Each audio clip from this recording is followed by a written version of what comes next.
안녕하세요, 여러분. 굿모닝 행동학 진행하는 여러분의 영디 최영입니다. 자, 우리 오늘 이제 인사행정에 관련된 공무원 분류 법적 개념들을 좀 볼 건데요. 진도를 많이 나갔습니다. 양이 제가 지금 예상한 부분으로만 보자면 진도 참 많이 나갔는데 한번 쭉 그냥 훑어본다는 느낌으로 봐주시면 될 것 같아요. 어려운 내용들이 아니어서요. 여기는 그냥 제도를 잘 이해하고 구분만 해주시면 되거든요. 수업 시간에 그렇게 할 수 있게 하나하나 정리를 차곡차곡 해서 수업을 진행을 했고요. 그 전체의 내용들을 그냥 머릿속에 쭉 바른다라고 생각하고 봐주시면 됩니다. 아시겠지만 국가직 공무원은요, 5급 이상에 대한 임용은 대통령이, 6급 이하에 대한 임용은 지금 장관이 합니다. 그래서 국가직 공무원이라고 얘기를 한다면 5급과 6급을 나누어서 봐주셔야 되고, 지금 보시는 전체 공무원의 65% 정도 차지하죠? 상대적으로 그게 아니면 지방직 공무원인데, 지방직 공무원은 지방자치단체에 의해서 임명되거나 선거 통해서 취임하는 공무원들이다. 그래서 국가직 공무원에게는 국가공무원법, 지방직 공무원에겐 지방공무원법이 적용이 되기 때문에 각각 다른 법률이 적용된다라고 이야기를 해주셔야 되겠죠. 그래서 이렇게 가지고 1번 선지 구성했고요.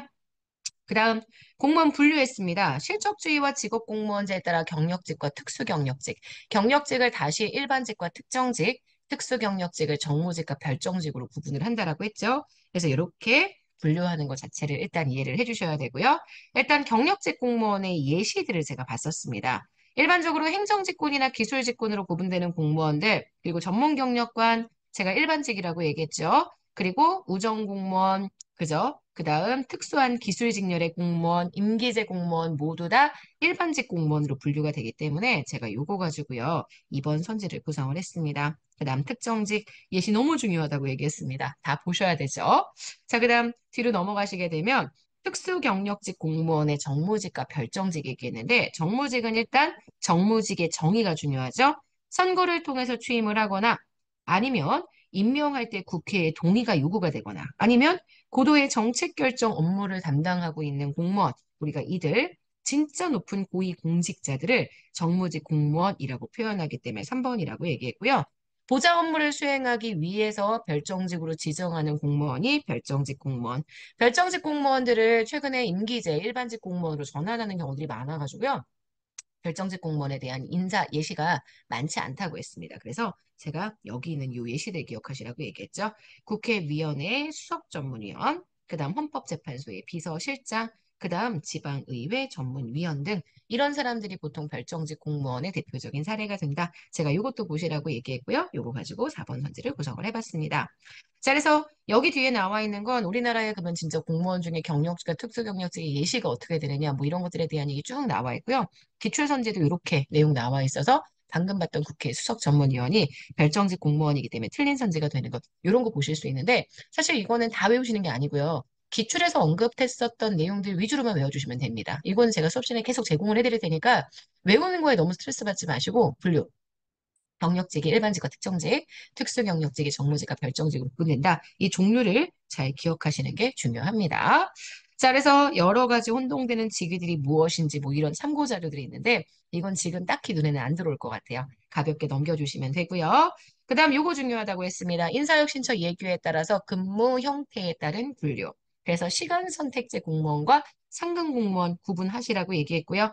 시간 선택제 채용 공무원 제도도 있죠. 시간 선택제 공무원 중에 채용해서 애초부터 시간 선택제로 채용되는 공무원들이 있고 제가 이렇게 된다라고 이야기했습니다. 만약에 이분들이 전일제 전환을 원한다. 그럼 별도의 신규 채용 절차를 따로 거쳐야 하기 때문에 우리가 알고 있는 경쟁에 따른 일반 공무원의 신규 채용 절차를 거쳐야 하기 때문에 지금 보는 요 선지 가지고 제가 5번 내용들을 구성을 했고요.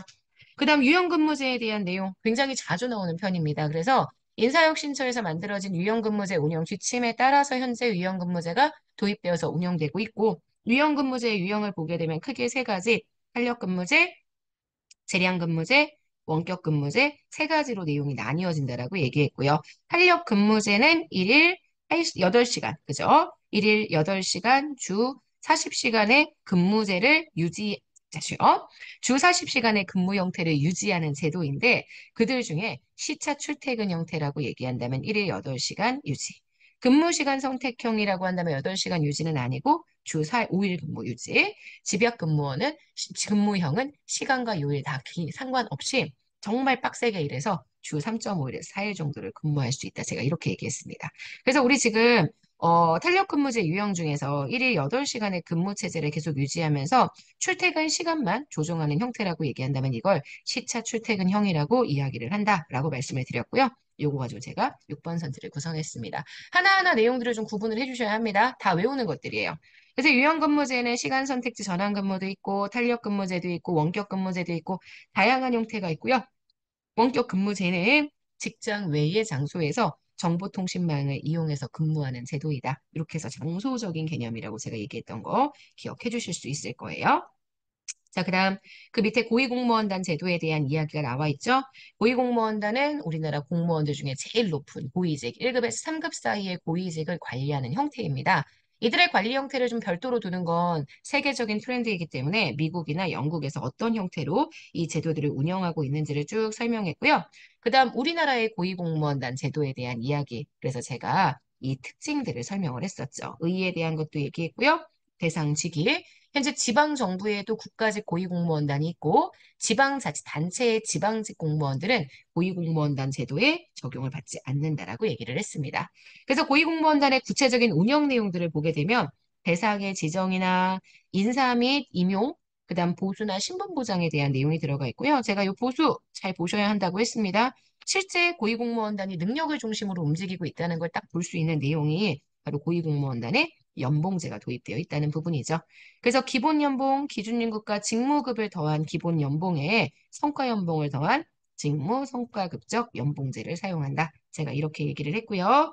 그다음 고위공무원단 현재 개방과 경쟁을 촉진하기 위해 고위공무원단 내에는 개방형 직위와 공모직위 제도가 도입이 되어 있다. 둘 다 우리나라에 쓰지 않는 개방형 인사제도라고 얘기를 했습니다. 그래서 개방형 직위가 현재 20%, 그다음 공모직위가 현재 고위공무원단 전 총수의 30%. 그래서 요거 가지고 퍼센트 가지고 제가 8번 선지 구성했고요.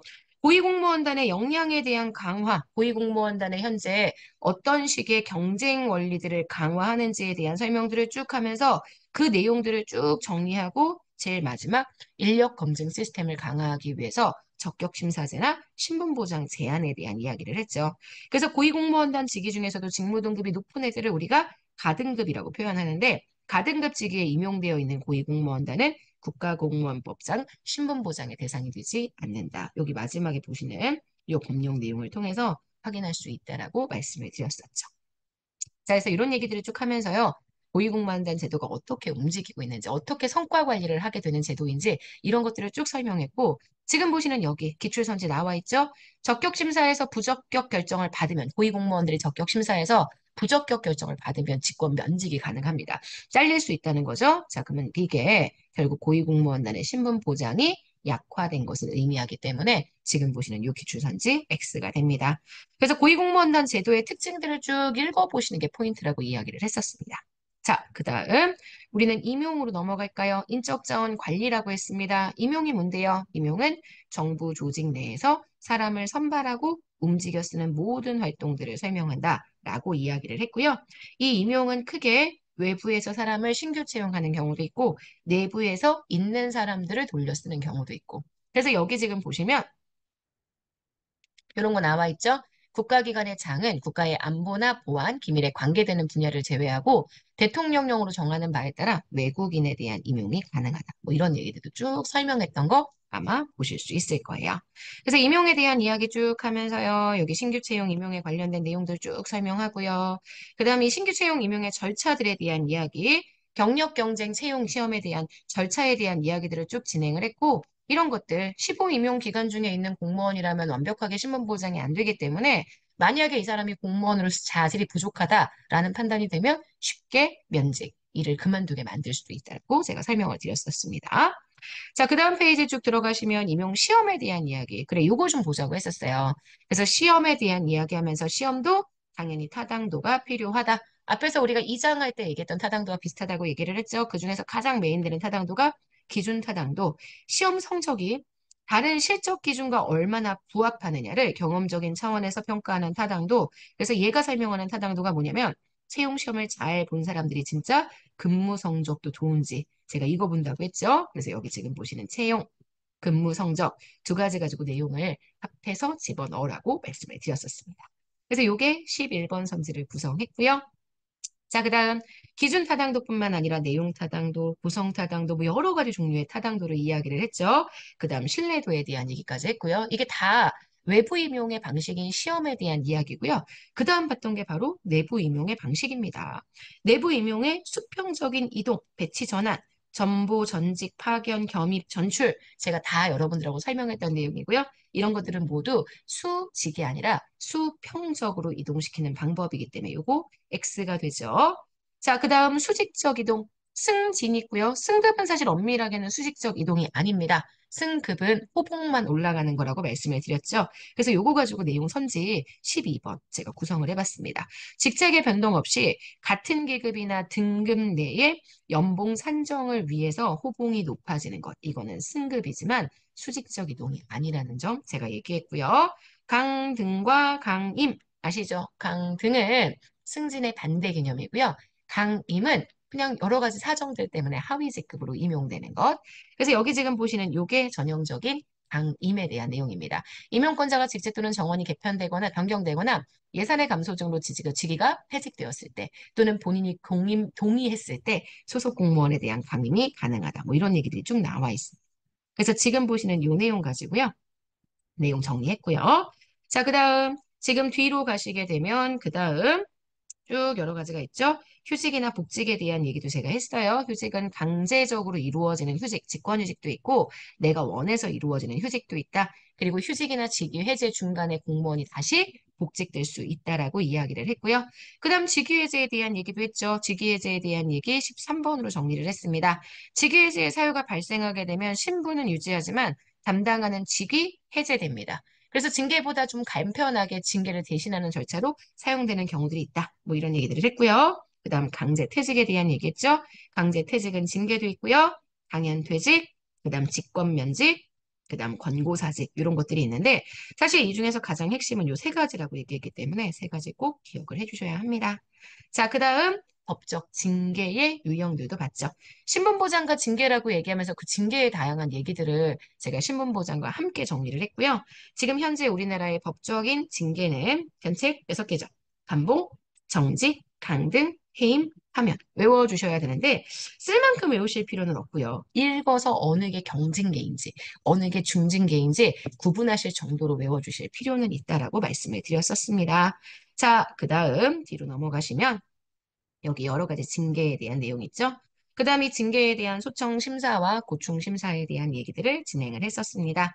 그래서 소청심사에 관련된 내용들, 소청심사는 사실 신분적인 불이익에 대해서는 다 할 수 있지만 이 심사의 제외사항들이 뭐가 있었냐면요. 승진 탈락, 금평의 결과, 법적인 구속력이 없는 권고나 요청, 이런 것들에 대한 거는 소청의 대상이 될 수가 없었기 때문에 제가 소청심사의 대상이 아니다. 이렇게 선지 구성했고요. 지금 보시는 16번.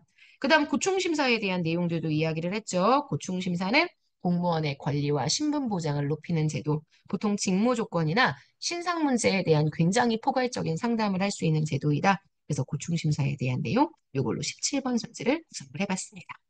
자, 지금 보시는 여기, 그래서 면직 처분에 대해서는 소청 심사를 청구할 수 있습니다. 하지만 승진 탈락에 대해서는 소청의 대상이 되지 않기 때문에 지금 보시는 요거는 청구가 불가능하다. 이렇게 봐주셔야 되겠죠. 자, 여기까지 해서요. 우리가 징계에 대한 내용들까지 쭉 했습니다. 교육 훈련에 대한 내용들은요. 다음 시간 진행을 하도록 하겠습니다. 여러분, 오늘 했었던 내용은 정말 암기할 부분들이 많은데 아마 굉장히 머리 아프고 좀 힘들다라는 생각이 드시겠지만 그래도 우리 잘해나갈 수 있습니다. 진짜 파이팅이에요. 자, 내일 아침에 만날게요. 오늘 하루도 여러분 거예요. 여러분, 안녕.